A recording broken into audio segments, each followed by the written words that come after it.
In every election, voters and civic education are necessary to ensure that all constituents, men and women, understand their rights, their political system, the contexts they are being asked to decide upon, and how and where to.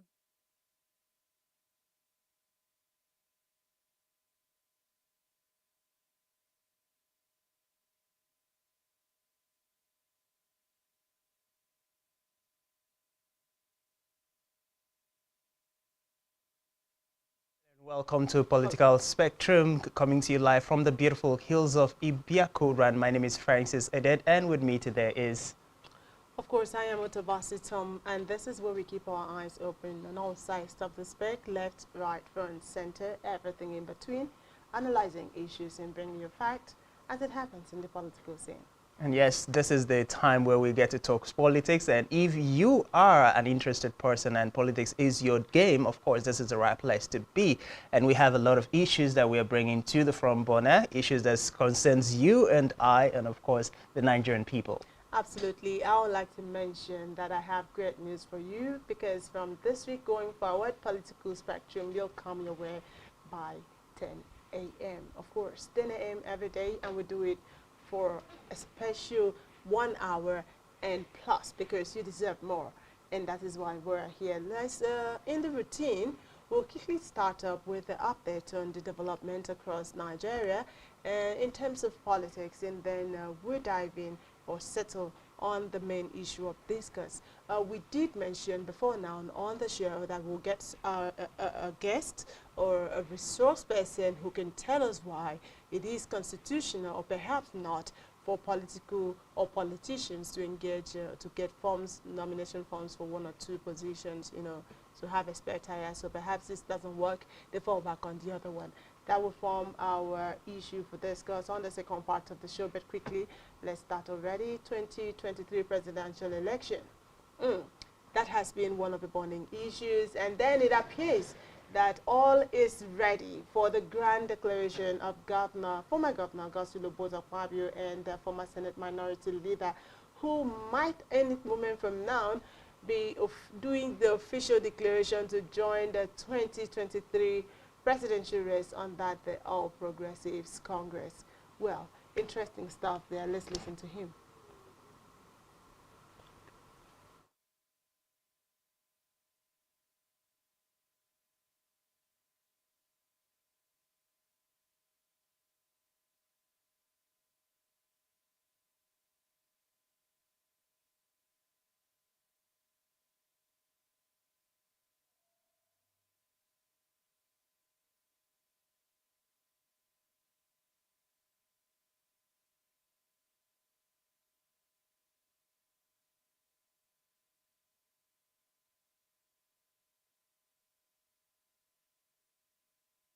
Apologize for the poor audio in that video, and quite frankly, when you see former Governor Godswill Akpabio, you see someone who is desirous to bring the needed change. You see someone, from a lot of persons' standpoints, they believe, going by his nickname, the Uncommon Transformer, that his entrance into the presidential race, or perhaps his emergence, if ever it would happen, would bring the needed transformation that Nigeria needs. Well, as far as Senator Godswill Akpabio is concerned, as an Akwa Ibomite, persons from this climb would say before his emergence as the governor of Akwa Ibom State that we were not used to a lot of transformation projects that we've witnessed in his tenure.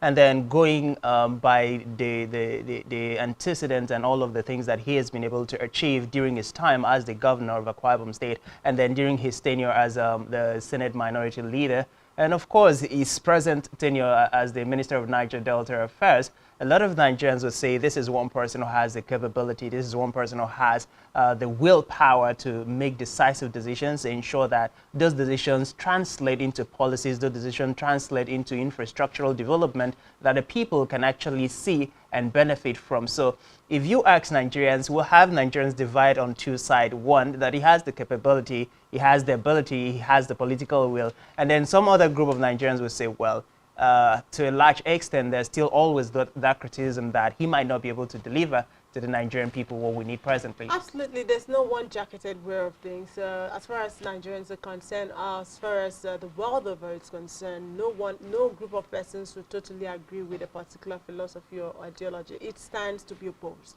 Now, looking at the character of former Governor Godswill Akpabio and former Senate Minority Leader, whose emergence was a shock to Nigerians as a first-timer in the floor of the House, in the Senate chambers, he became the Minority Leader. It has never been so he broke that record. So he's always priding himself in doing the undoable, in trying to create a niche. But looking at him from when he started his political career, when he left Lagos back to Yo, when he became the commissioner for local government and chieftaincy affairs, when he became the governor, and when he now moved to become the senator representing Kodipene Senatorial District, and his father as a minister of Niger Delta, you would see a consistent approach towards creating impact. Because in Akwa Ibom, for instance, he was known for infrastructural development, which of course he leveraged upon from his predecessor. And look at what happened in the Ministry of Niger Delta when he got there. You would agree to a large extent that he was the brain behind the forensic audit that came through. And quite frankly, he touched a lot of people. He likes to shake tables. So perhaps that is one of the reasons some Nigerians believe that his emergence or his entrance into the presidential race might bring some sort of a difference into politics. Well, at this point, Nigerians are looking for a messiah that would transform the economic stance of Nigeria, that would fight the insecurity in the country. We're looking at a leader who would be able to not just give us political promises and agendas and manifestos, but would go a long way to implementing those political manifestos when eventually voted into office. And Godswill Akpabio, or Senator Godswill Akpabio, the minister himself, has over time given us that track record. And it doesn't just come from the time he ventured into politics. Recall during his days in the University of Calabar that he was one of the vocal and strong voices. And so he maintained that vocality from his days in school through politics to the present. And if you look at the scenario of politics, we need persons who are not just going to be figureheads as leaders, but persons who have the vocal ability to articulate what they have for the people and then also implement them. And that translates into having the political will. So he has the credibility, he has the political will. And then, of course, before now, we've been having different groups clamoring for him to, announce his decision to join the presidential race. But he's been, in between. He didn't say anything, he hasn't said anything.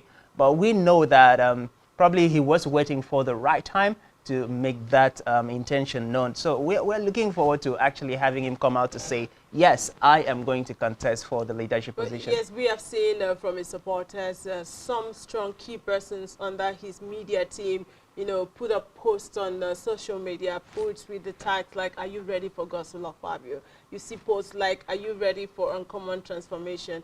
Are you ready for this? Are you ready for that? And now one would think, what are you ready for?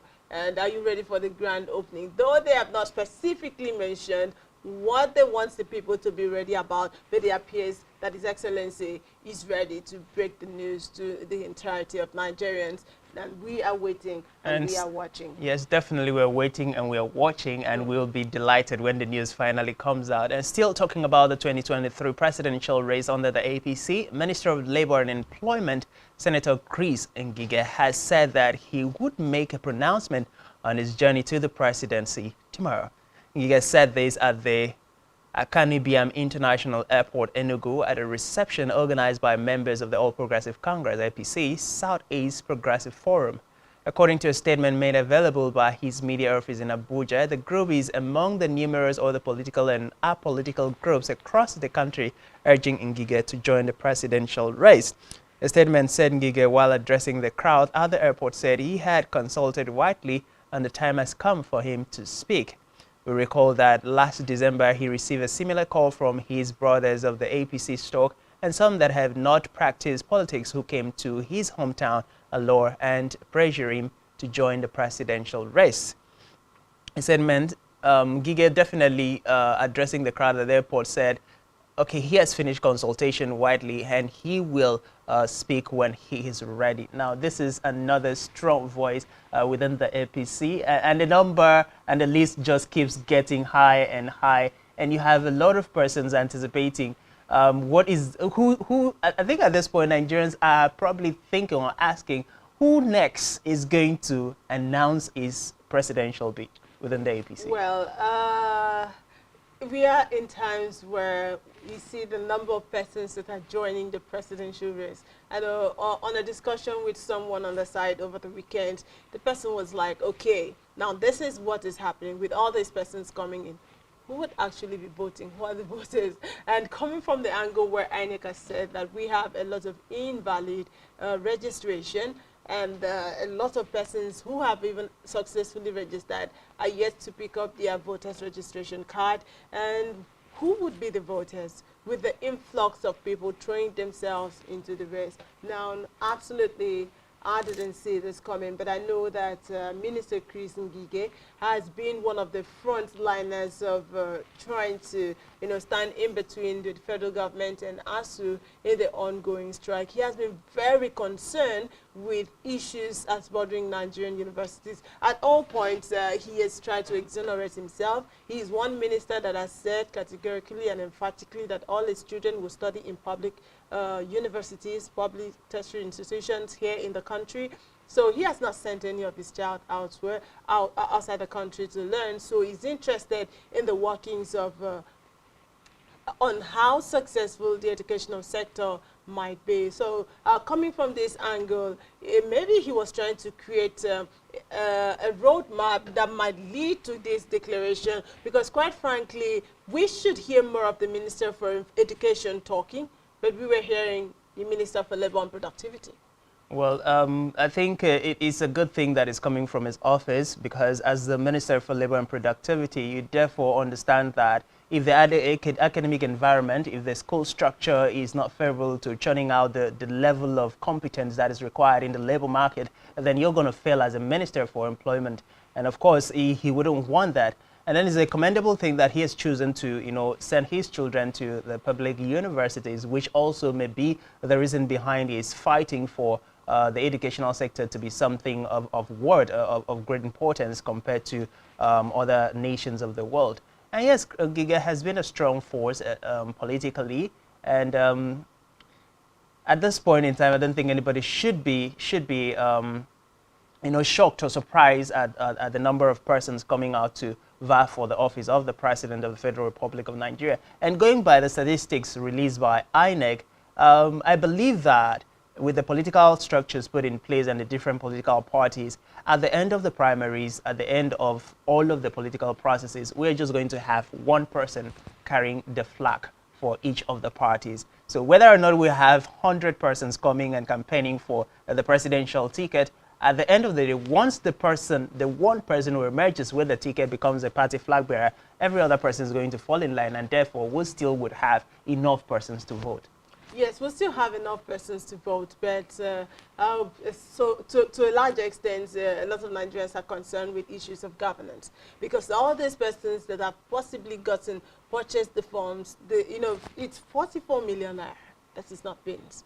So they will need settlement for having thrown themselves. A lot of persons will say, a lot of them are not going to win the elections. They know they will not come out, but they're just sourcing for, possible settlements, or maybe lobbying for appointed positions thereafter in the next administration. But quite frankly, it's an issue that calls for concern. And coming from the southeast, that's talking about STVNg, I think, well, perhaps at the time they were looking at, getting a consensus candidate, they never saw it coming, that more persons will still throw themselves into the presidential race. But moving away from that, the governor of Akwa Ibom State, Governor John Emmanuel, has joined many Christians to celebrate the death and resurrection of Christ. In an official Easter broadcast, he admonished Christians to emulate Christ, and I quote, "Let us remember his life and good works. Let us remember the thoughts, his teachings.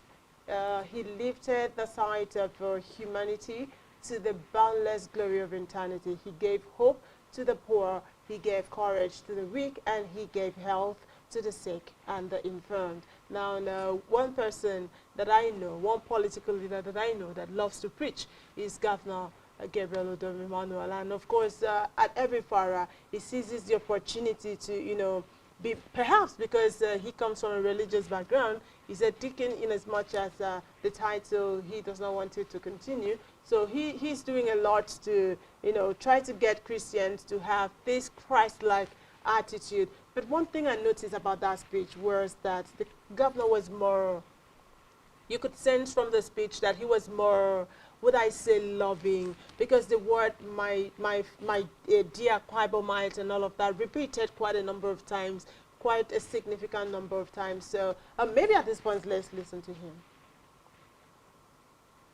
So, my dear Quibomite, this is the way modern societies that we travel to and love were grown and established. That is what I'm doing for our people. And posterity will remember and celebrate us for seizing the moment. The signs are there for even our critics to see. Is it in aviation development? I'm sure my dear people have seen the glittering international terminal building at the Victor Ota International Airport, which upon completion will be the best of such in our nation and indeed Africa. I'm sure you have also seen our maintain, repair, and overhaul hangar, MRO, which can take 4 Boeing 737 and 4 Airbuses A320 aircrafts, and indeed all the aircraft in our fleet.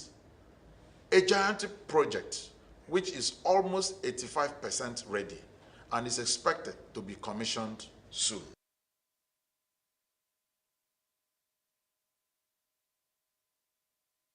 Well, you could hear my dear Quibomite and all of that. The governor was more, loving to the people. We don't see this in perhaps some previous speeches where where official speeches delivered by the governor, but it came more now. It shows the significance of Christians, the significance of the death of Christ, and trying to show maybe love to the people of Akwa Ibom State.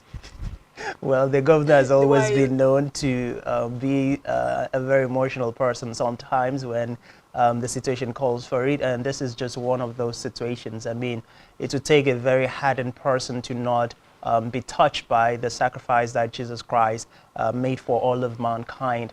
And that is the template for leadership, a template for everybody who is aspiring to be a leader to toe the line.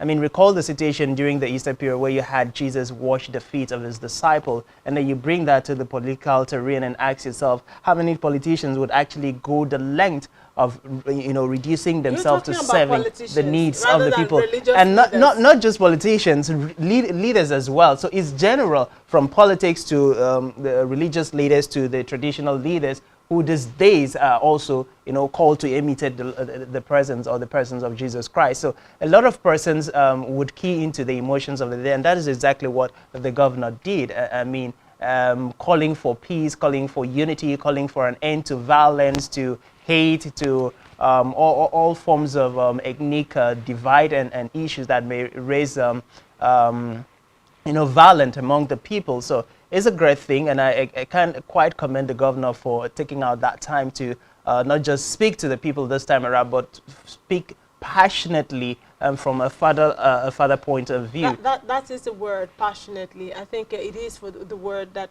can, properly, describe the governor's speech of yesterday. And now, quite frankly, you would understand that the governor seized the opportunity to talk about the achievements of his administration, which you can see clearly from the ring roads to the expansion of the BOM A, the A buses and all of that. Then he said that the government is sincere, and when it comes to time to give scorecard, which of course might be in the near future, would be something that the entire world and Akwa Ibom, even the naysayers, would celebrate for.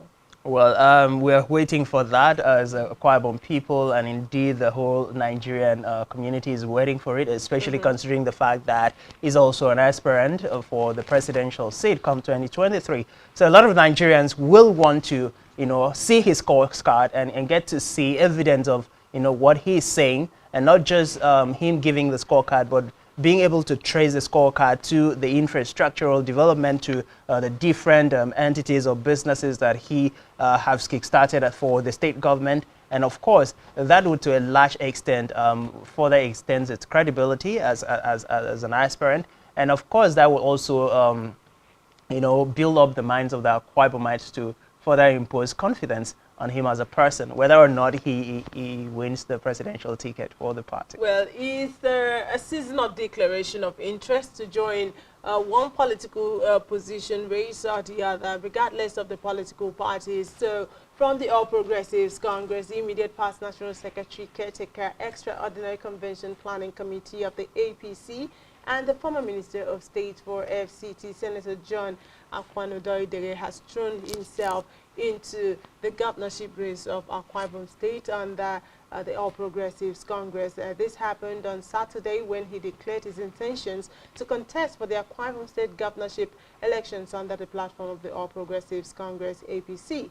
Akpan-Odoyedere made the declaration at a reception rally organized in his honor by Akwa Ibom State chapter of the All Progressives Congress and held at the Ibom Hall grounds, IBB Avenue, Uyo.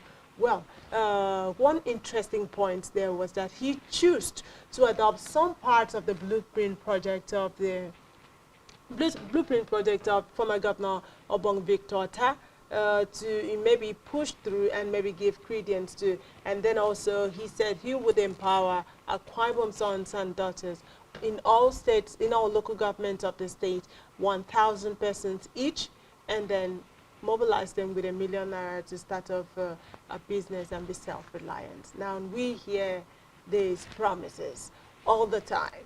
Now, and I don't know how his supporters might be taking it, but yes, he's one person that can be classified as a serial contestant for the governorship position. He has done this over and over again, but this time, let's see how it goes. Well, I think at this point it is very, very okay to compare the person of Senator Akpan-Odoyedere and President Muhammadu Buhari. These two persons have been very resilient. They've been very relentless in their pursuit to lead the country, or to lead the state rather. And then eventually the president won, and we're seeing what he's doing.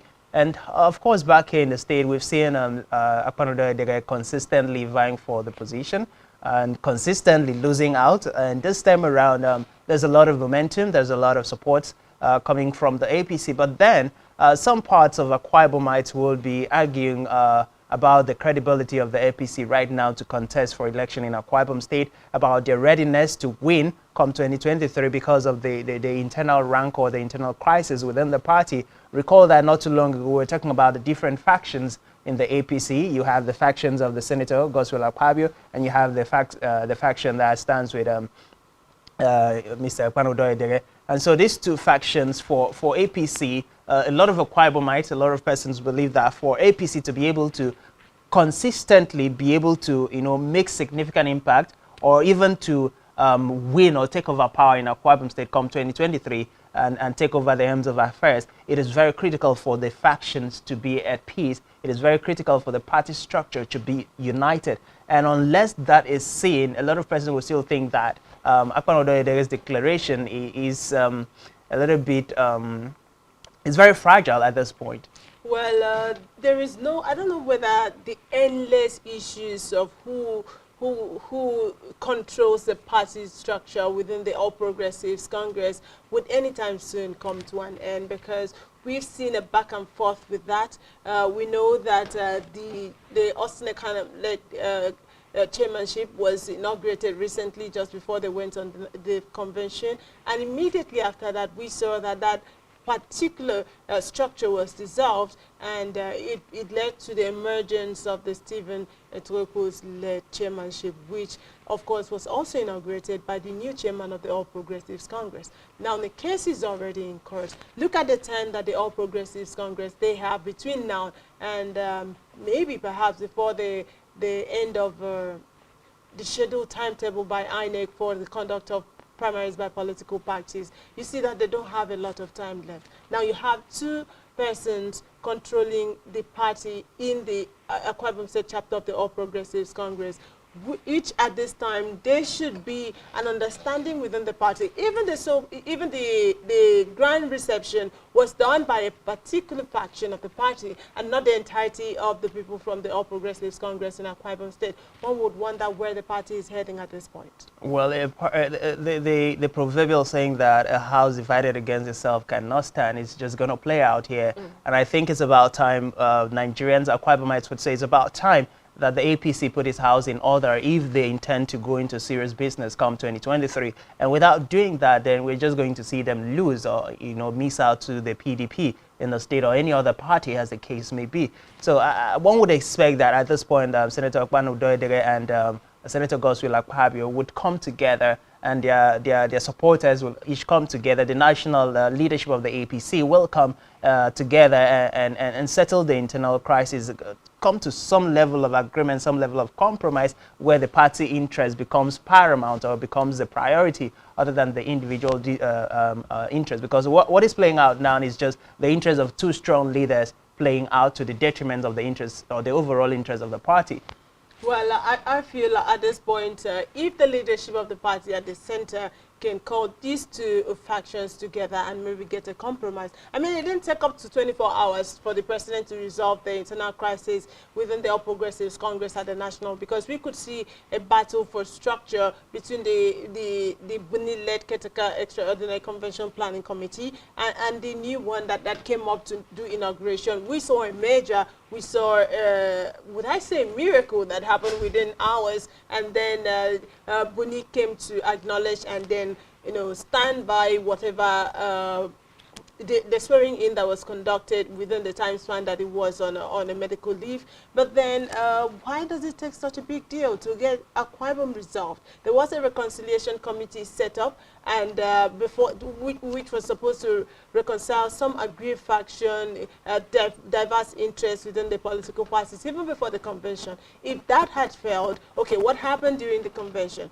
Why do they still have these issues going on? And I bet it's not Akwa Ibom only. I bet this is an issue that might linger amongst all chapters, maybe a considerable number of APC in different states of the Federation. So quite frankly, the All Progressives Congress needs to, at this time, wake up to being more conscious of the fact that a lot of persons might actually be waiting on them to put up a good opposition.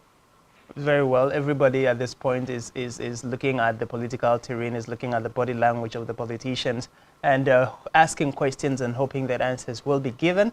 And that going forward, we'll have a more united front and across the different political parties to do the needful. And yes, still on the burning issues with the coming 2023 general elections, the corner. So Nigerians are concerned with the number of persons that have indicated interest for the #1 office in Nigeria. Yes, that's a burning issue that is on the public space, and of course we'll do justice. But quite frankly, let's take a look at ASU and what's happening within the negotiation table. We've seen Chris Ngige try to resolve and tell them to go back to classrooms. Of course, he has tried to mediate, but so far so good. Let's hear the voices from individuals, citizens, and students of Nigerian universities, what they have to say on ASU. This is Isaiah Udo Jr.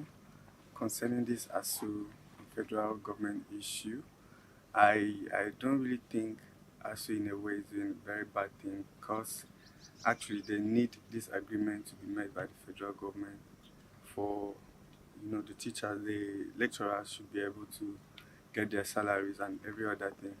So in a way, I would say that ASU somehow should be considerate, but something should be done.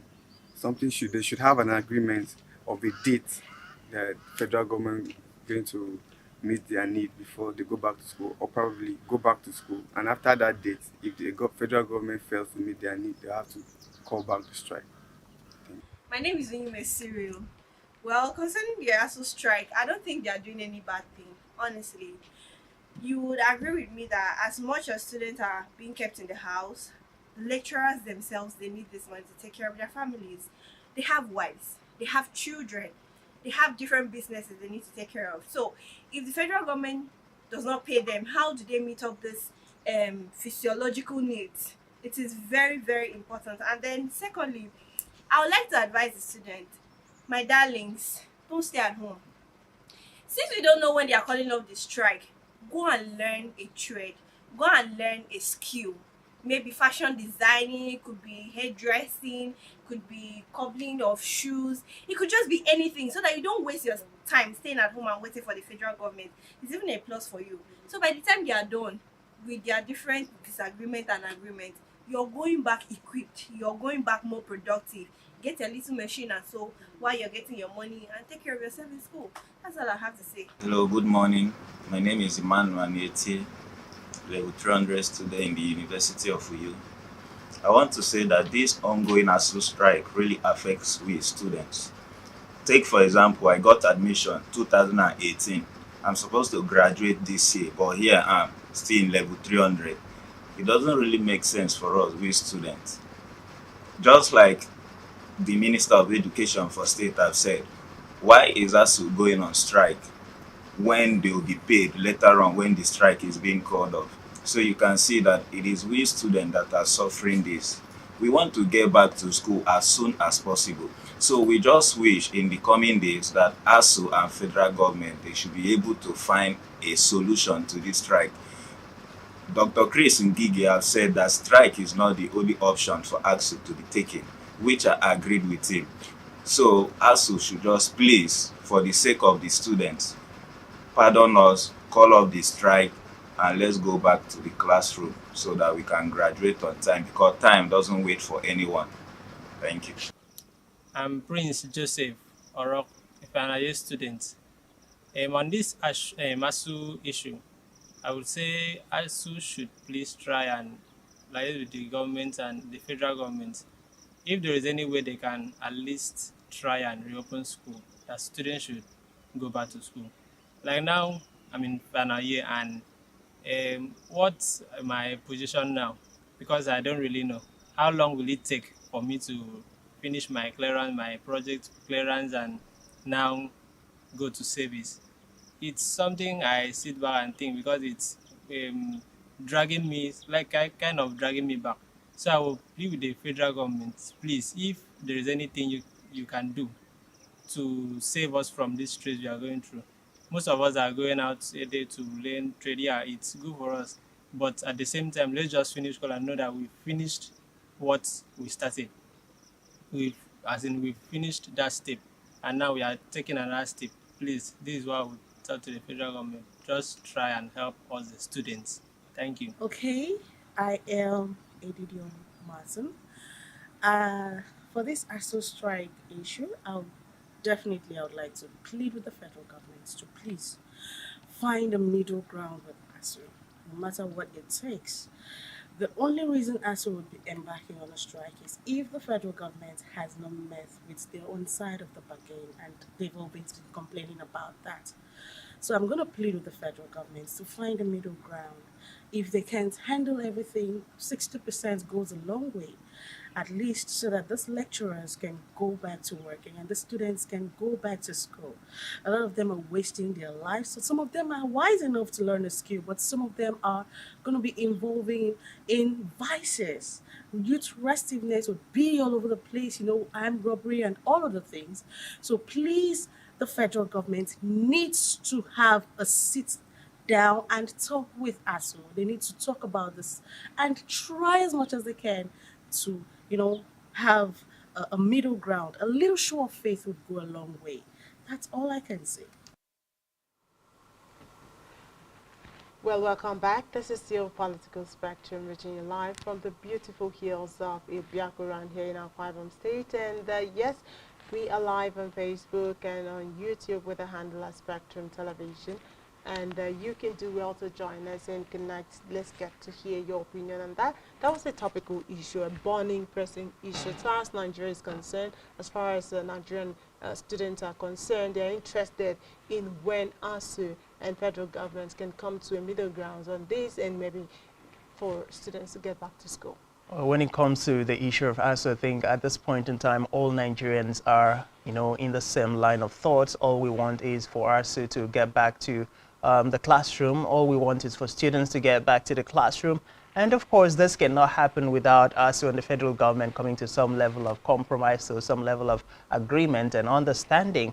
And in as much as some group of Nigerians, a divide of Nigerians would agree with ASU at this point that there have been consistent strike actions by the body, and the federal government seems to have been very consistent in filling its part of the MOU or MOU signed between the federal government and ASU.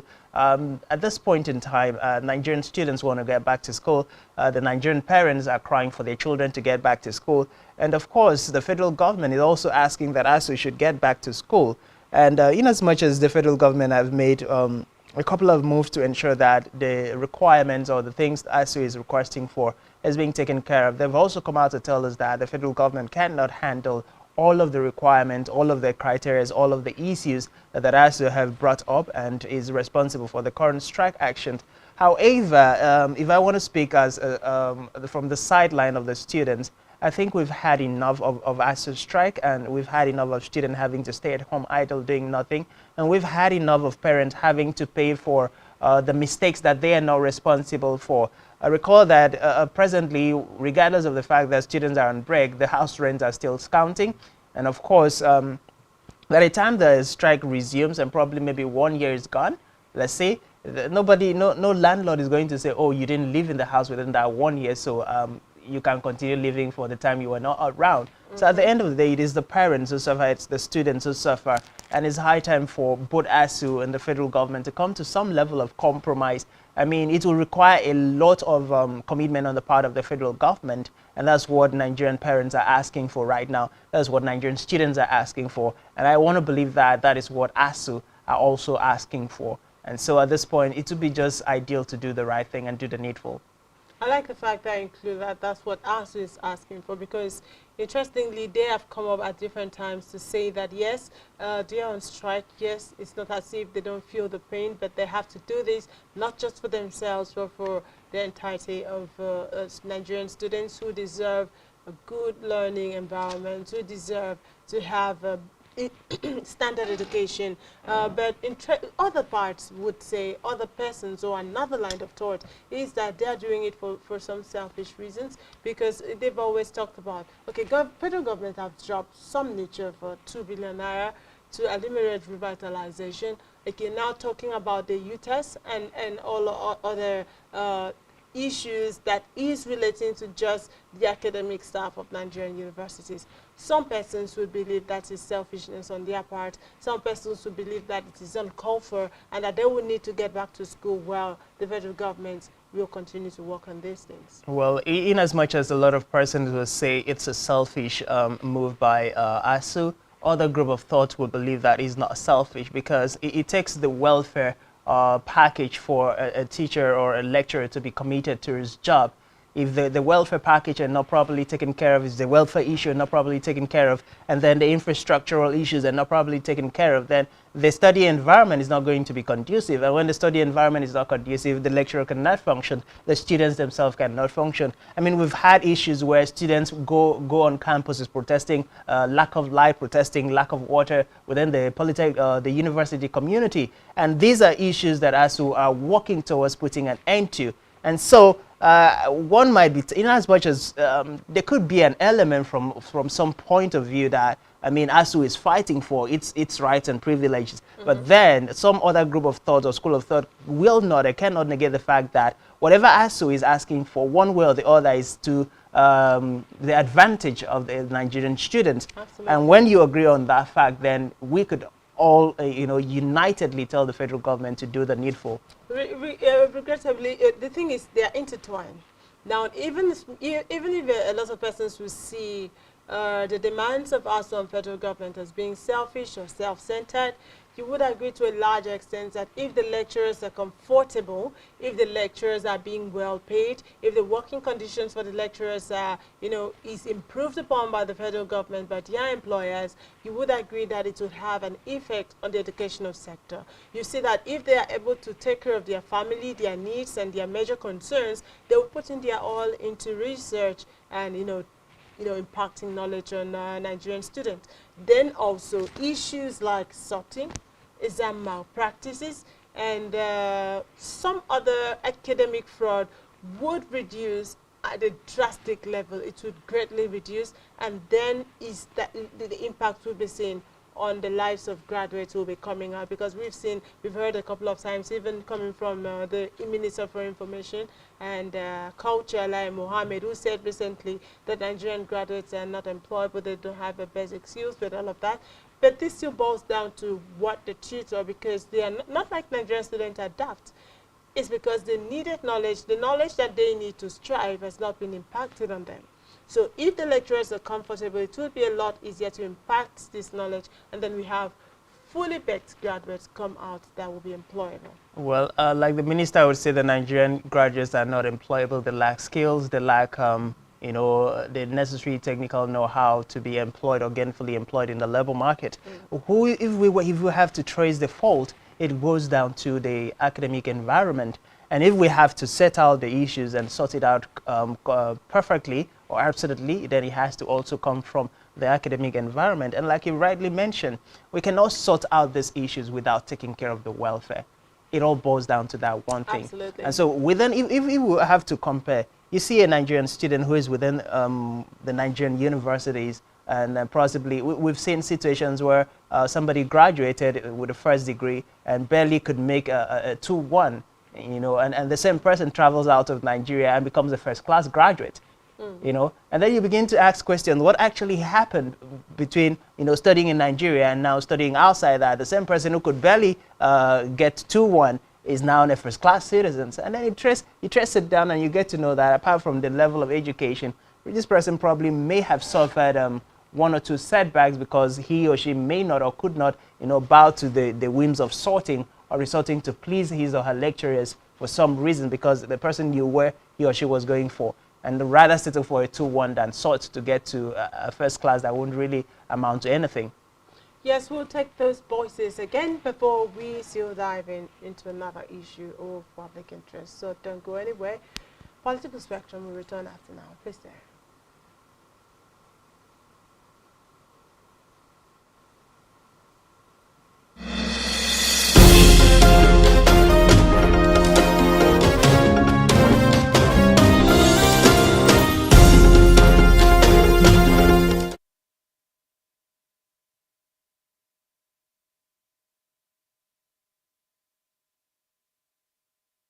In every election, voters and civic education are necessary to ensure that all constituents, men and women, understand their rights, their political system, the contests they are being asked to decide upon, and how and where to vote. For an election to be successful and democratic, voters must understand their rights and responsibilities and must be sufficient knowledge and well informed to cast ballots that are legally valid and to participate meaningfully in the voting process. Voter and civic education are even more critical in post conflict countries where political situations may be volatile and where election may have an unprecedented impact on the country's future. As Nigeria prepares for 2023 general elections, a lot of plans are on ground. First is the issue with Electoral Act Amendment Bill, and here are 10 provisions that bill offers. Clause 29. Every political party shall not later than 180 days before the date appointed for general election submit the list of candidates that the party proposes to sponsor at the election to the Commission, who must have emerged from valid primaries conducted by the political party. Clause 8. A person who, being a member of a political party, misrepresents himself by not disclosing his membership, affiliation, or connection to any political party in order to secure appointment with the Commission in any capacity commits an offense and is liable on conviction to pay a fine of 5 million naira or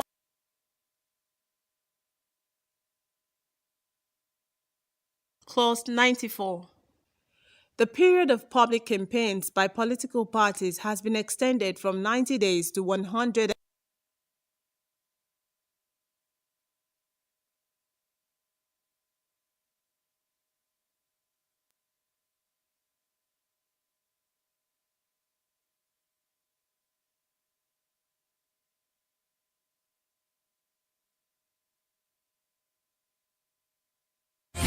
Nigerian police force, which is the only one allowed by grossly abused. Our governors have to share police powers with the president as stipulated by the constitution. We do not have a federal government police force. We have the Nigeria police force, which shall be administered, organized, and supervised by the Nigerian police force. No, my lord, I want to say something. I want to say something here.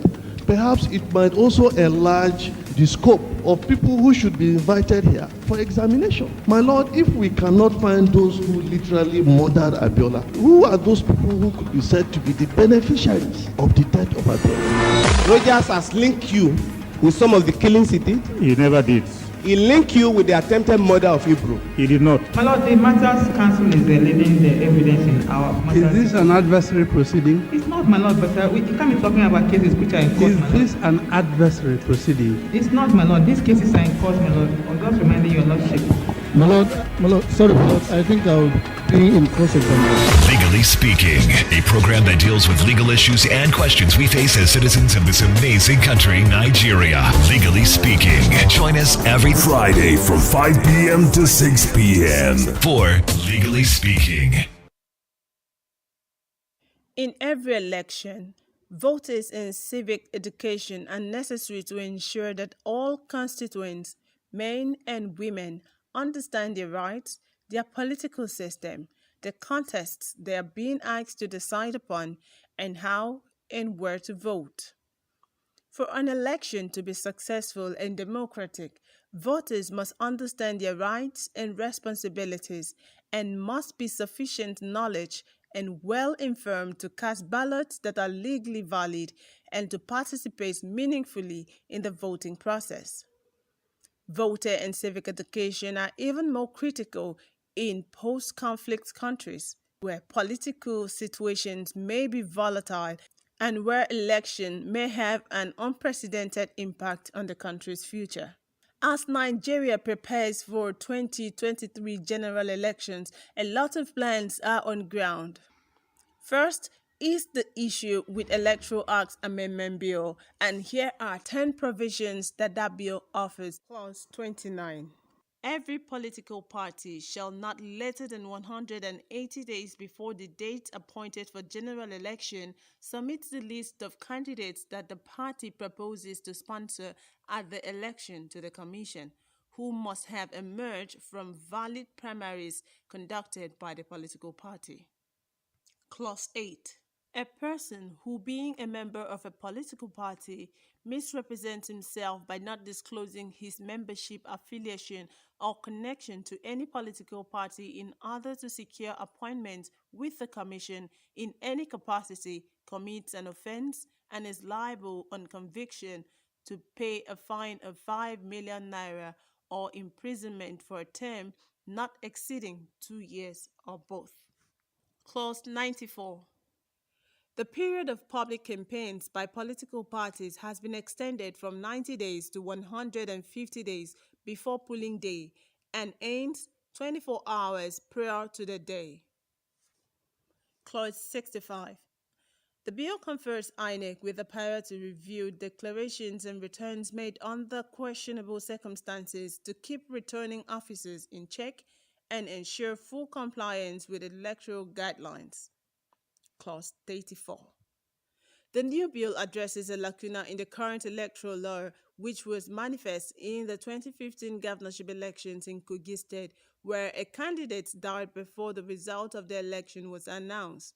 The bill affords political parties the opportunity to conduct primary elections to replace a candidate who dies after the commencement of polls and before the announcement of final result and declaration of a winner.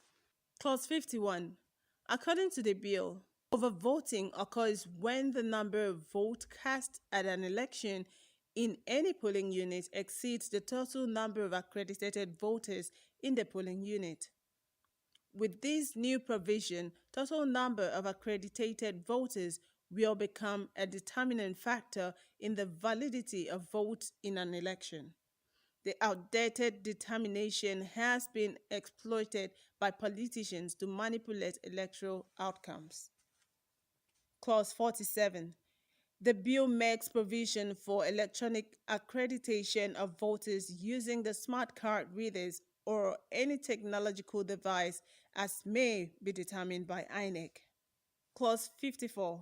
The Commission shall take reasonable steps to ensure that persons with disabilities, special needs, and vulnerable persons are assisted at the polling place by the provisions of suitable means of communication, device or sign language, interpretation, or off-site voting in appropriate cases. Clause 3.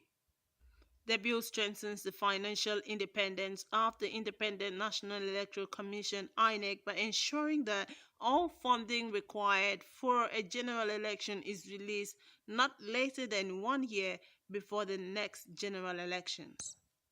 Clause 50. The bill confers INEC with the power to determine whether election results are transmitted electronically or manually. However, the National Assembly has passed the harmonized version of the Electoral Act Amendment Bill. The harmonized version passed by the lawmakers during a plenary is the final agreed version between the Senate and House of Representatives on the amendment to Clause 84 of the Electoral Act Amendment Bill, which allows direct, indirect, and consensus mode of primaries for political parties.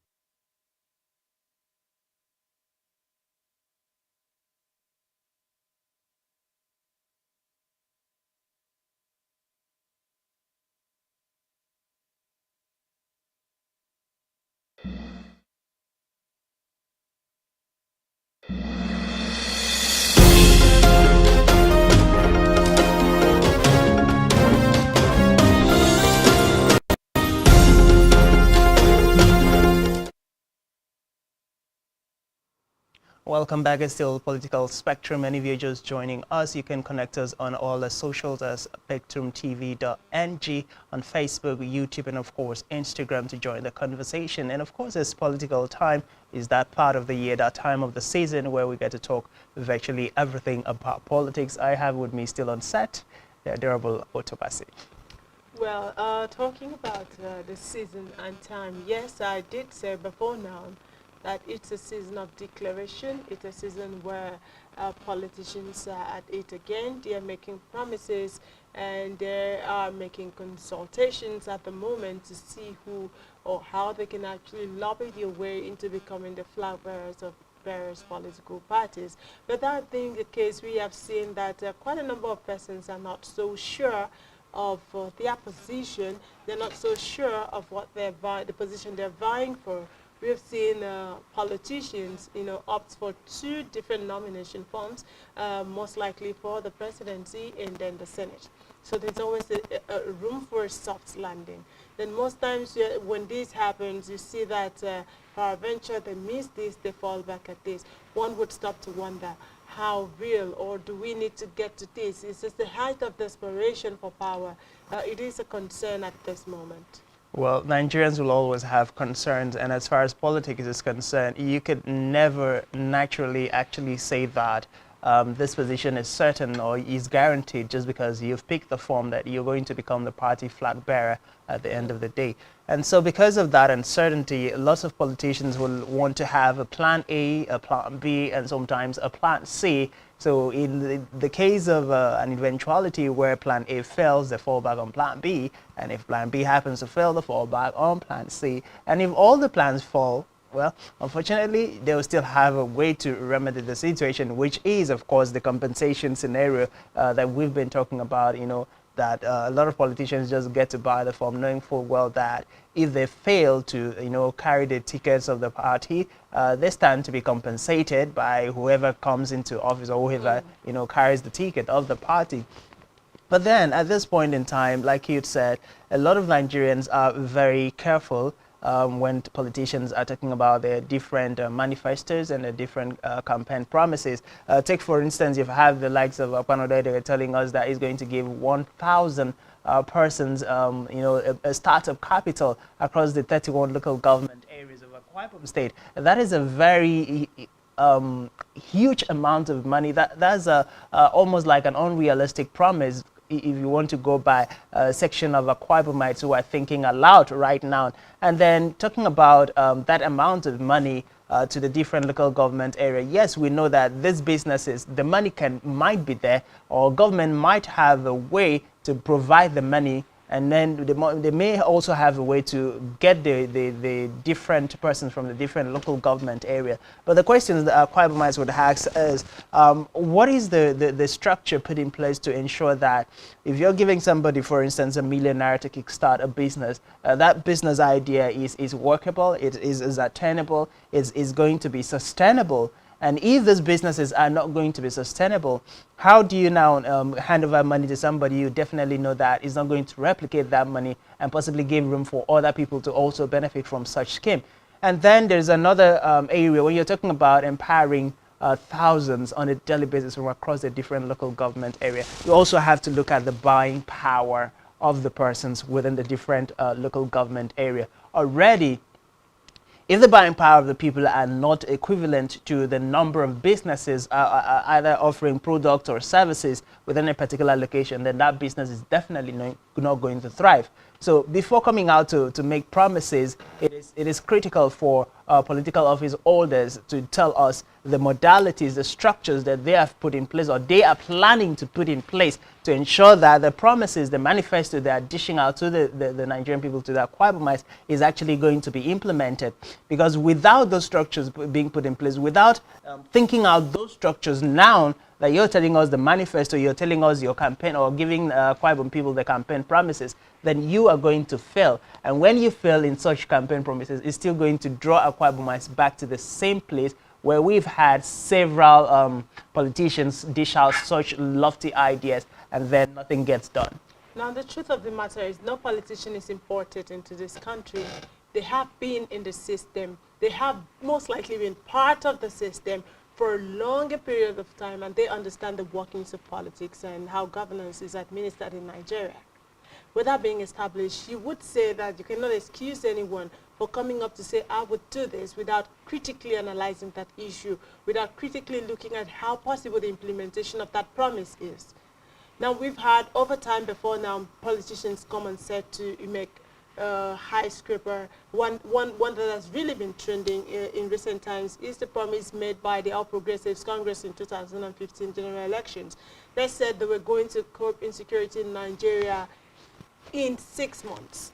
Now, we are approaching the 8th year. This administration basically has few months to wrap up. Very few months, less than 12 months to, okay, let's say approximately 13 months to wrap up. And we are still struggling. We're still seeing the height of insecurity displayed in Nigeria. Where stands the point where you said we are going to, handle or curb insecurity in 6 months? Why did you make such statements? Did you not, did you not count your, okay, you just basically started counting your chickens before they got hatched? Well, no.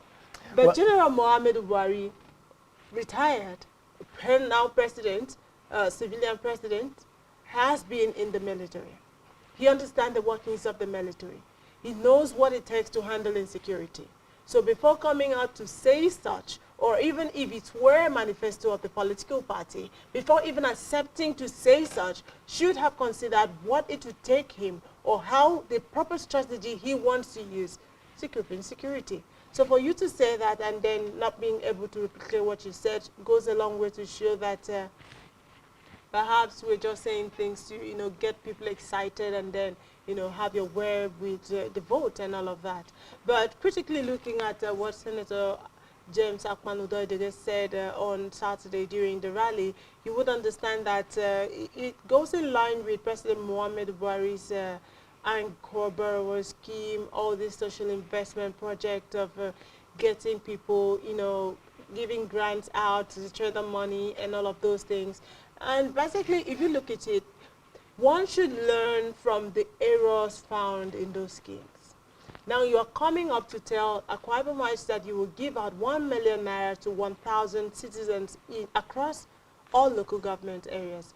Do you have the statistics of people in different local government areas? That is one angle the senator would have to answer. One thing is that. And the second angle should be from another standpoint that, yes, okay, perhaps you have the statistics. What will be the modus operandi of selecting these persons?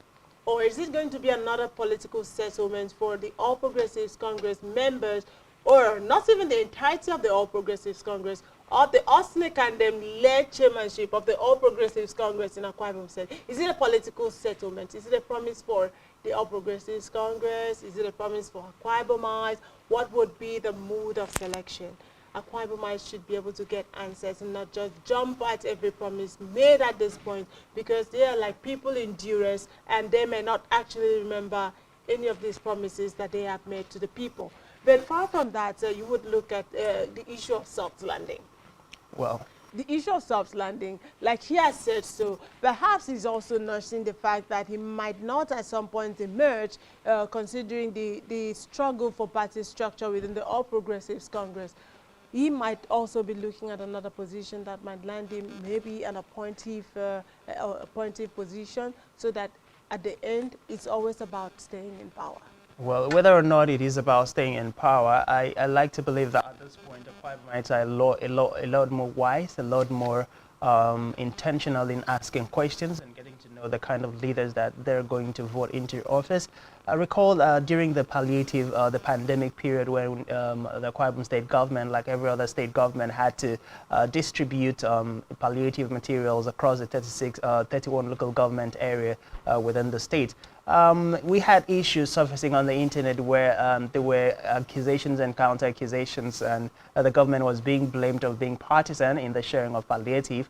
And of course, that led to a lot of issues, and luckily it was settled. And now Senator Ukpanodoedere is coming out to tell us that he's going to give 1,000 persons jobs. So like he rightly mentioned, a lot of questions are being asked.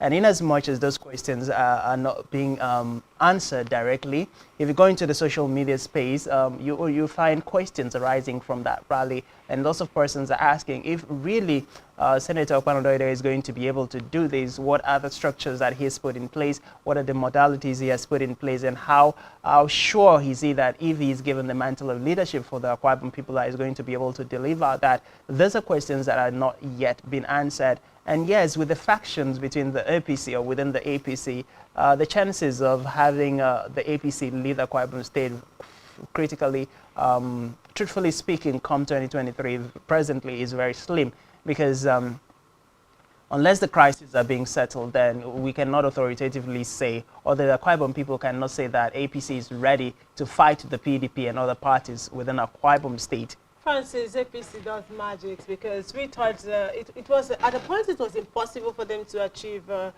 national convention. You've seen the back and forth, the different postponements it went through from 26 February to 26 March, and prior 26 February there were other postponements, and it was becoming basically impossible for them to hold a successful national convention. Even at the dying minute, few days to the 26th of March, where the convention was supposed to be held, you saw that an overthrow, what people call a political ambush, on the Buni-led caretaker committee. And then, of course, the inauguration of state chapters, state chairman of the APC, different chapters was done, and everybody thought, well, that's the end of it, they will not be able to hold it. But quite frankly, we saw a miracle, what I would personally describe as a miracle, how everybody, all camps were down because the president actually intervened. The leader of the party actually spoke to the people. He first held a meeting with the founding fathers of the All Progressives Congress, and that to a large extent, very large extent, led to the peace, the temporarily calm they had during the convention. Now bring that back to Akwa Ibom. You see, the struggle of party structure basically has to do with who was in the party before now, who is just coming to take over from what he did not sow, where he did not suffer. That has been the major contending issue within the All Progressives Congress, because of what informed their movement, how they came about. It was always about those who have been from the days of the ACN, those who have been from the days of CPC, those who came in to build the party, not just those who defected because they weren't given political tickets in the People's Democratic Party, and they just moved to join the party at the dying minutes. So it's about loyalty to the party.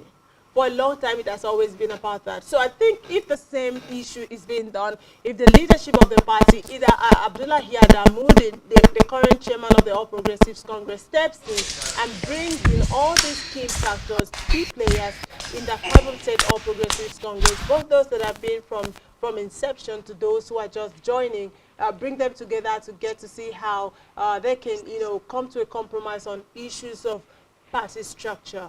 If that is not done in the next few days, perhaps this week, chances are that we might end up seeing, since we already have two chairmen, we might end up seeing two flag bearers from the All Progressives Congress flying the flag of the APC, and that would mean automatic disqualification from the 2023 general election. Well, like you rightly say, maybe we should be expecting a miracle. Maybe the APC is about working a second miracle, politically speaking, in Akwa Ibom State, as they have done at the national level, and we're hoping to see that. I think at this point, some of the supporters within the APC are equally hoping to see that unity come back to the party, because, frankly speaking, they wouldn't want to miss out on the taking of the mantle of leadership within Akwa Ibom State. And yes, I think it is very critical that that miracle actually happened before all things break out of control or spiral out of control. And so, yes, we're going to see, we might necessarily see that miracle happen. And however that stands out, I think the average man on the street would wish for the best thing to happen, regardless of the situation. Oh, well, we'll go on a short time out and basically still fall back to that the voices of Nigerian students asking the federal government to resume schools because they want to get back to school and continue with academic activities. But when we come back, we'll have a guest on set who will be sharing his thoughts with us on our burning issue, which happens to be the issue of multiple nominations from one politician trying to get a soft landing. Perhaps even loses out in the scheme of things during the primaries. All right, we'll be back after now. Please stay with us.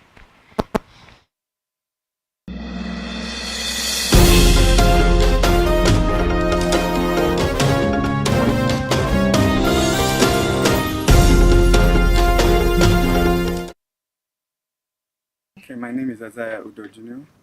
Concerning this ASU federal government issue, I don't really think ASU in a way is doing a very bad thing, because actually they need this agreement to be made by the federal government for the teachers, the lecturers should be able to get their salaries and every other thing. So in a way, I would say that ASU somehow should be considerate, but something should be done. They should have an agreement of a date that federal government is going to meet their need before they go back to school, or probably go back to school. And after that date, if the federal government fails to meet their need, they have to call back the strike. My name is Cyril. Well, concerning the ASU strike, I don't think they are doing any bad thing, honestly. You would agree with me that as much as students are being kept in the house, lecturers themselves, they need this money to take care of their families. They have wives, they have children, they have different businesses they need to take care of. So if the federal government does not pay them, how do they meet up this physiological needs? It is very, very important. And then secondly, I would like to advise the student, my darlings, don't stay at home. Since we don't know when they are calling off the strike, go and learn a trade, go and learn a skill.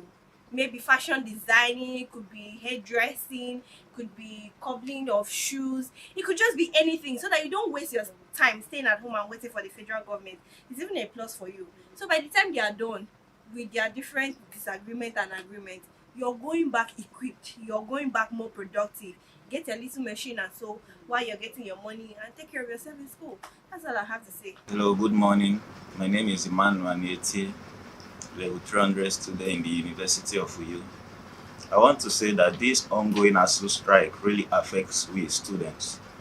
Take for example, I got admission 2018. I'm supposed to graduate this year, but here I am still in level 300. It doesn't really make sense for us, we students. Just like the Minister of Education for State have said, why is ASU going on strike when they will be paid later on when the strike is being called off? So you can see that it is we students that are suffering this. We want to get back to school as soon as possible. So we just wish in the coming days that ASU and federal government, they should be able to find a solution to this strike. Dr. Chris Ngige have said that strike is not the only option for ASU to be taken, which I agreed with him. So ASU should just please, for the sake of the students, pardon us, call off the strike, and let's go back to the classroom so that we can graduate on time, because time doesn't wait for anyone. Thank you. I'm Prince Joseph Orok, a final year student. On this ASU issue, I would say ASU should please try and liaise with the government and the federal government. If there is any way they can at least try and reopen school, that students should go back to school. Like now, I'm in final year, and what's my position now? Because I don't really know. How long will it take for me to finish my clearance, my project clearance, and now go to service? It's something I sit back and think, because it's dragging me, like kind of dragging me back. So I will plead with the federal government, please, if there is anything you can do to save us from this stress we are going through. Most of us are going out a day to learn trade. Yeah, it's good for us. But at the same time, let's just finish school and know that we finished what we started. We've finished that step, and now we are taking another step. Please, this is what I would tell to the federal government. Just try and help us, the students. Thank you. Okay, I am Edidion Martin. For this ASO strike issue, I would like to plead with the federal government to please find a middle ground with ASO, no matter what it takes. The only reason ASO would be embarking on a strike is if the federal government has not met with their own side of the bargain, and they've always been complaining about that. So I'm going to plead with the federal government to find a middle ground. If they can't handle everything, 60% goes a long way, at least so that these lecturers can go back to working and the students can go back to school. A lot of them are wasting their lives. So some of them are wise enough to learn a skill, but some of them are going to be involving in vices. Youth restiveness would be all over the place, armed robbery and all of the things. So please, the federal government needs to have a sit down and talk with ASU. They need to talk about this and try as much as they can to, have a middle ground. A little show of faith would go a long way. That's all I can say.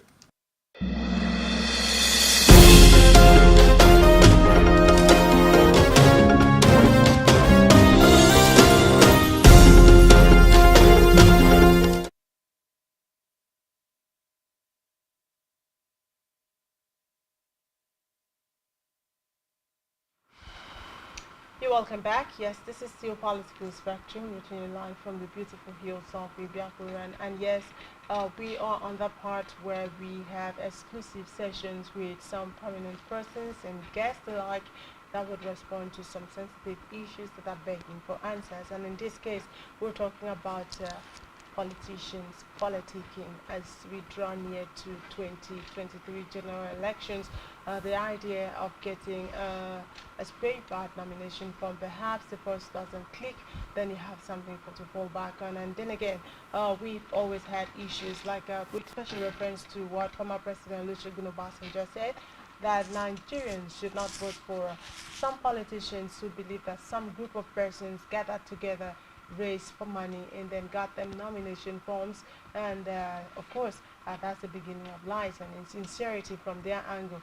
Well, these are some issues that we raised in the course of this session.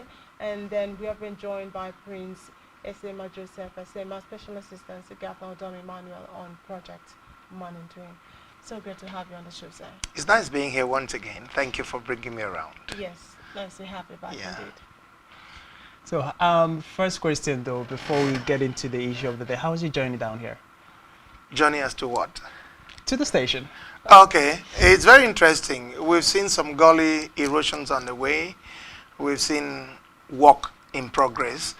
We've also seen that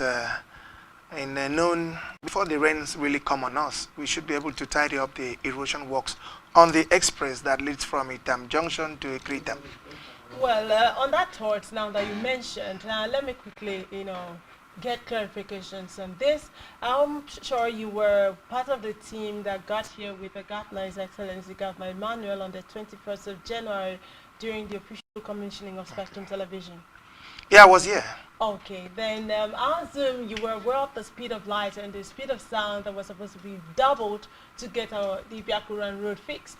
So how well is that going? As the ASM monitoring, first off. Well, there is one thing I need to clarify about our work.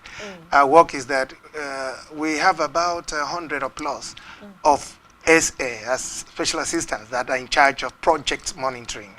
And being that we have that large number because His Excellency Governor Odo Emmanuel has a lot of projects spread around the whole state. So it wouldn't be possible if you don't have such a large team of monitoring. Unfortunately, so I have not been assigned to monitor yours, which you are referring to. So little can I really speak about it. Well, I suppose that's why you enjoyed your ride here, right? Thank you.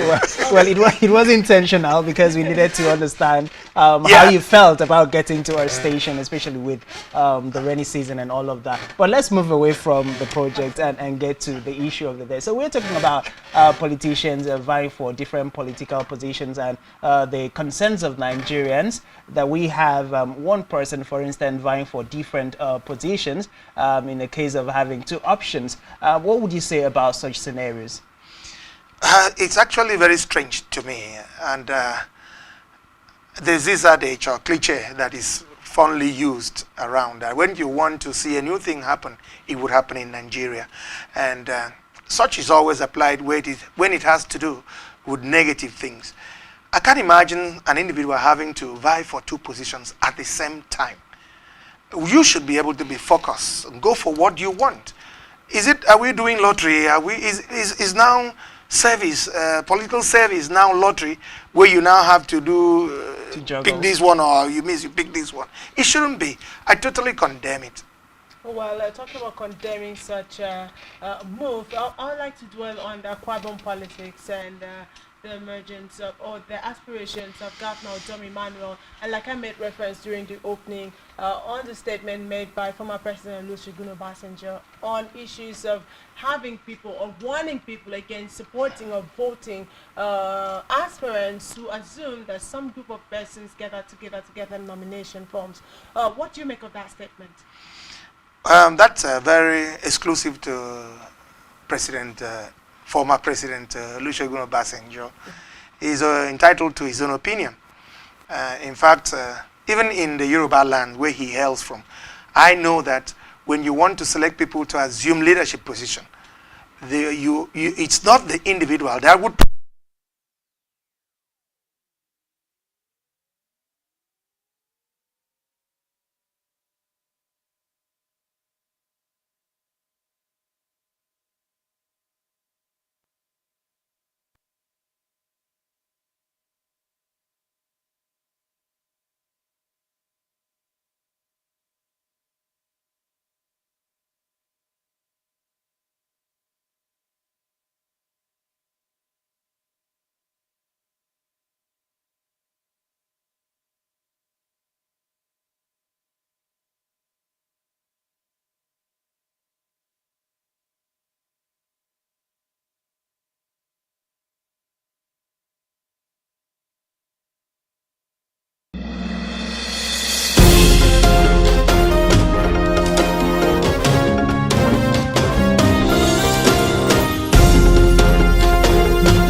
Okay, my name is Isaiah Udojunu.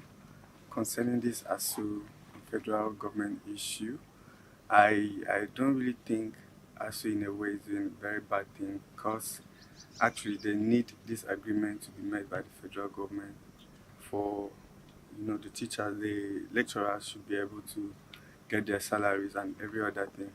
So in a way, I would say that ASU somehow should be considerate, but something should be done.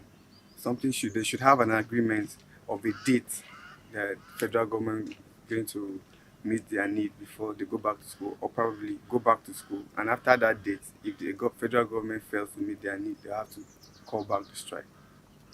My name is Cyril. Well, concerning the ASU strike, I don't think they are doing any bad thing, honestly. You would agree with me that as much as students are being kept in the house, lecturers themselves, they need this money to take care of their families. They have wives, they have children, they have different businesses they need to take care of. So if the federal government does not pay them, how do they meet up this physiological needs? It is very, very important. And then secondly, I would like to advise the students, my darlings, don't stay at home. Since we don't know when they are calling off the strike, go and learn a trade. Go and learn a skill. Maybe fashion designing, it could be hairdressing, could be cobbling of shoes. It could just be anything so that you don't waste your time staying at home and waiting for the federal government. It's even a plus for you. So by the time they are done with their different disagreement and agreement, you're going back equipped. You're going back more productive. Get a little machine and so while you're getting your money and take care of yourself in school. That's all I have to say. Hello, good morning. My name is Emmanuel level 300 student in the University of Uyu. I want to say that this ongoing ASU strike really affects we students. Take for example, I got admission 2018. I'm supposed to graduate this year, but here I'm still in level 300. It doesn't really make sense for us, we students. Just like the Minister of Education for State have said, why is ASU going on strike when they will be paid later on when the strike is being called off? So you can see that it is we students that are suffering this. We want to get back to school as soon as possible. So we just wish in the coming days that ASU and federal government, they should be able to find a solution to this strike. Dr. Chris Ngigi have said that strike is not the only option for ASU to be taken, which I agreed with him. So ASU should just please, for the sake of the students, pardon us, call off the strike, and let's go back to the classroom so that we can graduate on time, because time doesn't wait for anyone. Thank you. I'm Prince Joseph Orok, a final year student. On this ASU issue, I would say ASU should please try and liaise with the government and the federal government. If there is any way they can at least try and reopen school, that students should go back to school. Like now, I'm in final year, and what's my position now? Because I don't really know. How long will it take for me to finish my clearance, my project clearance, and now go to service? It's something I sit back and think, because it's dragging me, kind of dragging me back. So I will plead with the federal government, please, if there is anything you can do to save us from this stress we are going through. Most of us are going out a day to learn trade. Yeah, it's good for us. But at the same time, let's just finish school and know that we finished what we started. We've finished that step, and now we are taking another step. Please, this is what I would tell to the federal government. Just try and help us, the students. Thank you. Okay.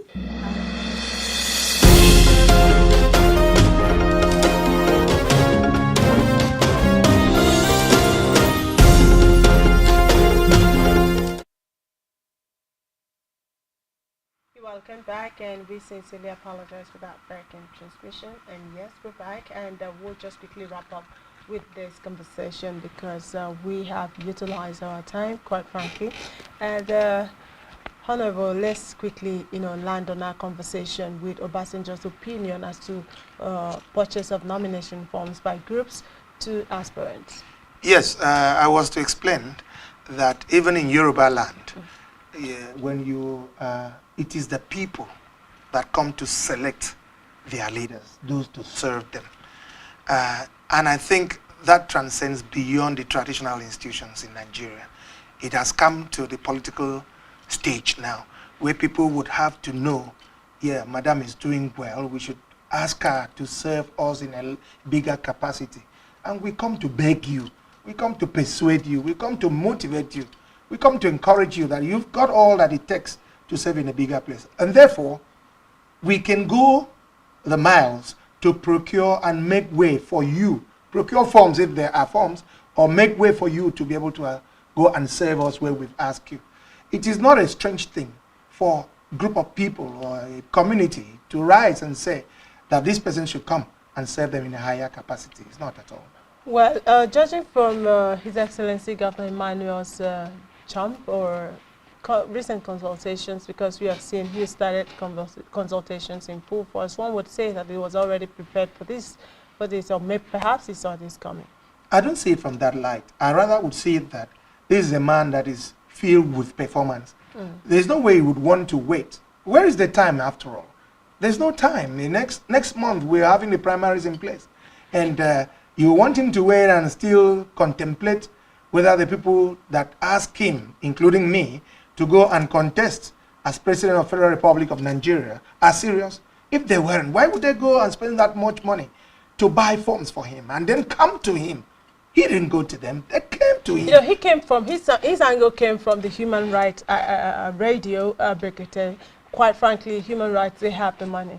There are other politicians, other aspirants who you see groups of young persons come together and say they are getting forms. And quite frankly, you would take it from the angle of the President Muhammadu Buhari, that Nigerian youths are lazy and all of that. How would Nigerian youths be able to mobilize 44 million naira to get a presidential form for an aspirant? Were it to be that Nigerian youths mobilized funds to buy forms for President Buhari, they wouldn't be lazy as you have claimed.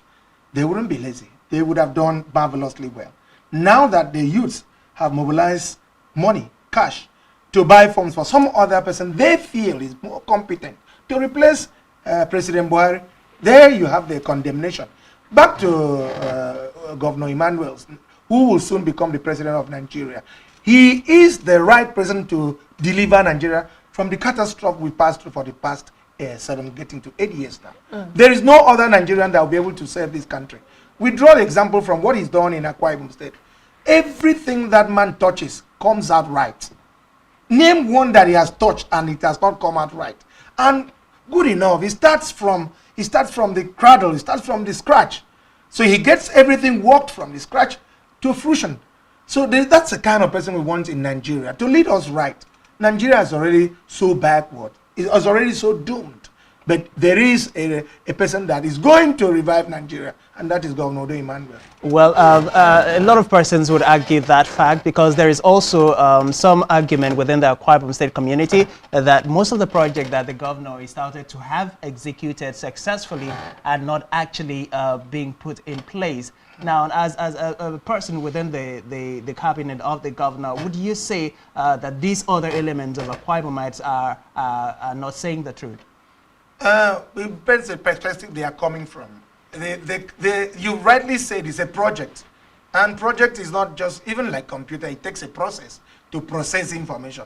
And that's about the fastest thing that one can get to use. Not to talk about having to construct a route, not to talk about having to build industries, not to talk about having to get an airline in place. You want it to happen all of a sudden, it's impossible. Christ even took a process to make this administration had 8 years to get that done. And we were at the women's of this administration. Do you think that wasn't enough time? It was enough. It wasn't enough time at all. There can be enough time for anybody who's doing a good thing. There can be enough time for anybody who wants to do a shabby work. There can be enough time for someone who's a non-performer. But for a performer, there can't be enough time because he would always want to do more. Now, you said about 8 years is gone. Is it the 8 years that is all faltered? Or you're talking about just few months and the few contracts is just awarded, and you want that to happen immediately for him so that you can say he's done well? Why are we still awarding contracts now? Government.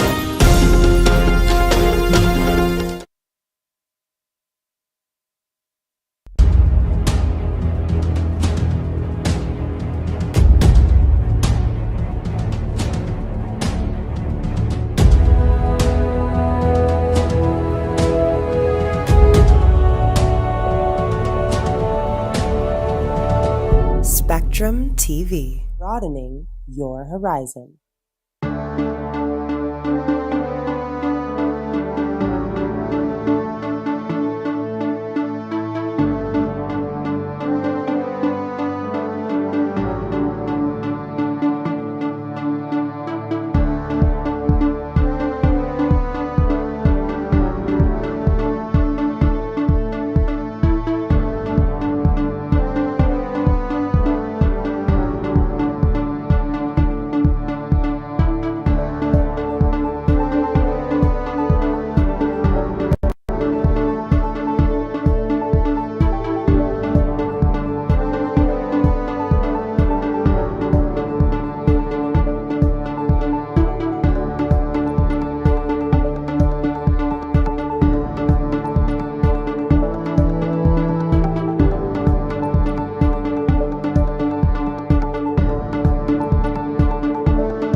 Hello and welcome to Spectrum News at 12.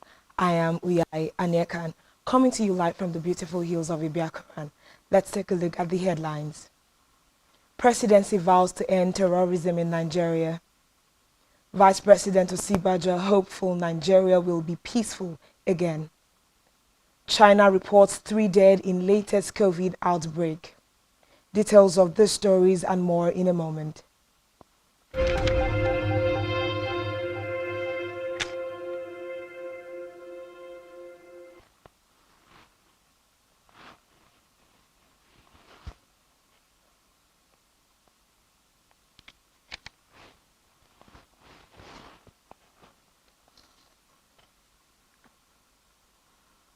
We begin our news this afternoon with a report that presidency has vowed to end terrorism and banditry in Northwest. The presidency said there was ongoing re-equipment and reorganization of the security and intelligence forces. Recall that the North has been under serious terrorism and bandit attacks, which have taken a turn for the worse in recent times. Away from that, Vice President Yemi Osibajo has said Nigeria will be peaceful again. Osibajo stated this in a chat with newsmen shortly after the Easter Sunday service at the State House Chapel, Aso Villa, Abuja. He noted that the resurrection of Jesus Christ is a defining moment for Christians, adding that the most important thing to bear in mind is the resuscitation of hope. He therefore advised Nigerians to be courageous and hopeful, stressing that peace will be restored in the country. Speaker of the House of Representatives Femi Gbajabiamila has congratulated Christians, calling for unity and peace amongst Nigerians. He made the call in a statement by his media aide Lanre Lasisi. Gbajabiamila, who noted that the Easter period calls for sober reflection and dedication to nationhood, urged Christians to be their brothers' keepers at all times. The speaker, who asked all citizens to support the government in its effort to tackle the insecurity in the country, called for concerted efforts to contain insecurity across the country. He stressed that Nigerians should continue to live peacefully with one another, irrespective of any perceived differences. To politics now, where there are strong indications that the People's Democratic Party have settled for indirect primaries to pick its 2023 presidential candidate on May 29. Sources in the party who spoke on anonymity said the ongoing consensus talks among some aspirants is not aimed at presenting a single aspirant at the presidential primary of the party. Reports say the party has no plan to impose a candidate on members, but is encouraging talks among intending presidential candidates to end voluntary step down to reduce post-primary crisis. Away from that, Socio-Economic Rights and Accountability Project, SERAP, has called on President Muhammadu Buhari to withdraw the pardon granted to former governors of Plateau State, Joshua Dariye, and Taraba State, Jolly Inyame. In a statement issued by its Deputy Director, Kolawole Olodare, SERAP asked Buhari to use his good office to urgently review and withdraw the pardon granted to former political leaders. The group asked Buhari to propose constitutional amendment to the National Assembly to reform the provisions of the exercise of the prerogative of mercy to make the provisions more transparent and consistent. Away from that, National Agency for the Prohibition of Trafficking in Persons, NAPTIP, says it has rescued 65 victims of the alleged human trafficking in Niger Republic. NAPTIP Zonal Commander in charge of Kano, Abdullahi Babel, made this known in an interview with the newsmen in Kano. He said the victims were apprehended by operatives of the Nigeria Immigration Service and the Nigerian Police Force at the Kongolam entry post in Katsina State, or the Nigerian-Niger border. Reports say the victims are Nigerian citizens comprising 17 males and 45 females aged between 15 and 42.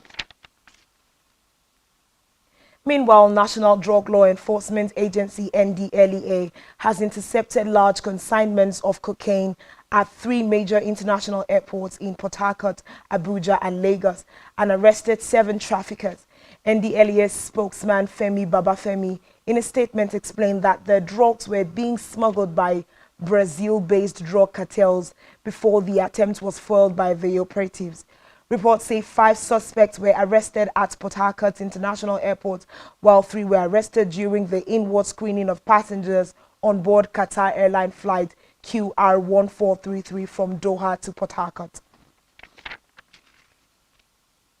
Back here, Akwa Ibom State Governor Dom Emmanuel has advised politicians seeking elective positions in 2023 general elections to shun hatred and violence, stressing that no political office should compel them to shed blood of citizens. Emmanuel, who is also one of the presidential aspirants, gave the advice in his Easter broadcast in Uyo. The governor reiterated the need for people to remove hatred, ethnicity, anger, and all forms of divisive tendencies from the state's body political as they reflect on the unflinching love for mankind represented by the death and resurrection of Jesus Christ.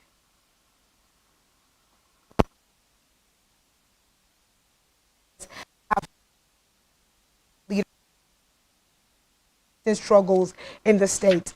Speaking on the current crisis within the party, Umana of the APC stressed on the importance of maintaining the status quo. He called on the national leadership of the APC to, rather than cause more division, settle the fraction within the party. Umana was speaking against the background of the endorsements and commendations poured on Senator Akwanudo Idege by party leaders at the reception for the former National Secretary held over the weekend. Neighboring villages in Patani local government area of Akwa Ibom State, access to good healthcare facility is far from reach. Speaking with a correspondent, 1 out of the 3 workers at the center, Mrs. Stella Essien, laments lack of drugs, poor condition of the center, and bad roads as setbacks.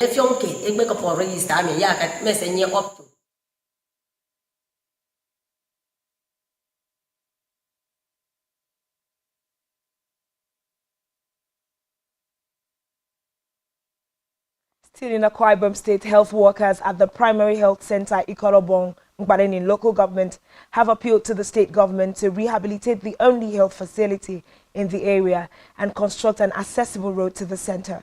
According to one of the workers who spoke with Spectrum Television correspondent, the health center needed urgent attention due to the health demand of the host community and neighboring villages. Our correspondent completes the report. And neighboring villages in Patani local government area of Akwa Ibom State, access to good healthcare facility is far from reach. Speaking with a correspondent, 1 out of the 3 workers at the center, Mrs. Stella Essien, laments lack of drugs, poor condition of the center, and bad roads as setbacks. Up to 200 and something. Then when you aged people, I don't know any who came in. In the year, indeed, can call it rafu. It is a big boy, mammy. People know that from 60, 70 years old people, they used to come. But because of my name who came in, say, boy, baby, and I get a big book, they come and manage. Mrs. Essien said that thieves constantly robbed the center of useful facilities. The people, however, called on the state government to rehabilitate the center and construct the road in the area. Doctor and all the and I know staff again out there now so me because so me ma free mo ibu say no ita me ko so do nyu dok do ibi ta pentro ba say me ma de ase wa bo moto abia ta bo machine abia o go to anta do mi mpe government no bon bok ya mo ekere team ko iba anya ekere team ko mba mi as is the last STVNg I mean by having the moment they go you we me Hansen Uko, Spectrum Television News. In Africa, South African authorities have found 6 more bodies amid ongoing rescue operations following devastating flooding in the country's east coast. KwaZulu-Natal Premier assured South African search missions were back in full swing despite being impacted by extensive damage to the province. Reports say 63 persons are still missing or unaccounted for, with the death toll now standing at 443. Meanwhile, South Africa's Executive Council has approved the provincial policy on government support funeral assistance to people who passed away as a result of flood disasters. KwaZulu-Natal received 38 call-outs, and on the scenes that were attended, 6 bodies were recovered. We stand at approximately 63 persons missing or unaccounted for. The death toll now stands at 443. This morning, the Executive Council approved the provincial policy on government support funeral assistance to people who passed away as a result of flood disaster. On the foreign scene, Catholic Pontiff Pope Francis has called for world peace as Christians celebrate the 2022 Easter period. Describing this year's celebration as Easter of War, Pope Francis, who called for peace in Ukraine, tasked world leaders to embrace dialogue and peaceful coexistence.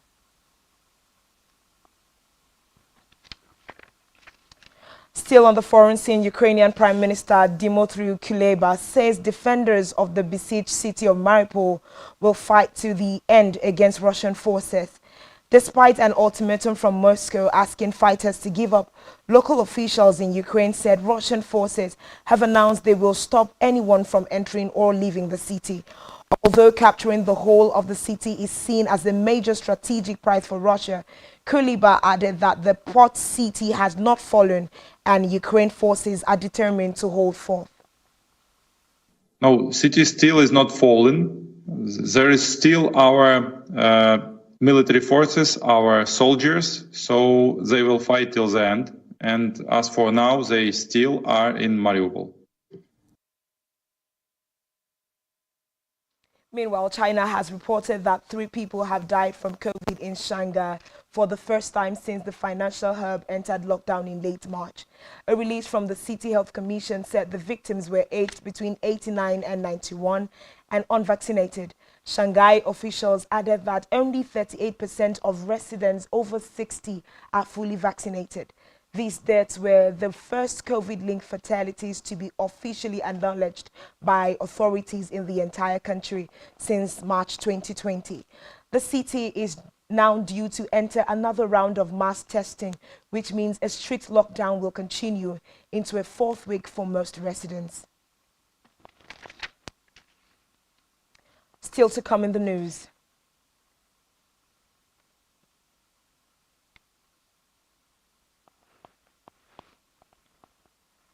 Federal government to complete brass link project abandoned for 17 years.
Thanks for staying tuned.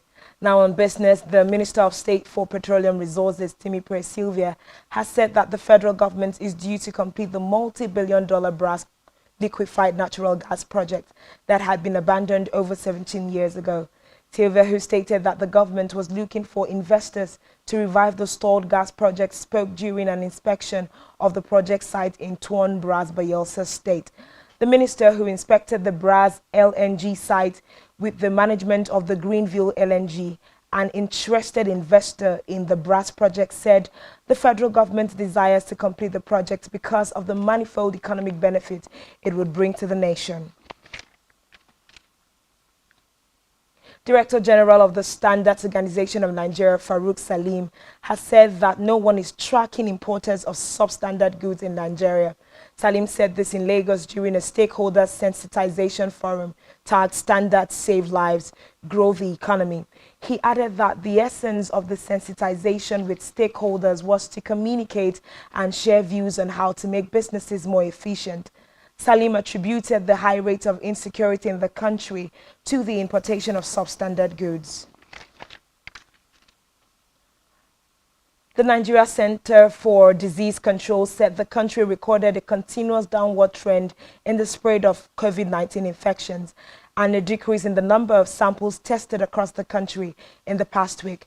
This was contained in the latest COVID-19 situation report, adding that as of April 14 and 15, only 2 cases of the virus were recorded in the country.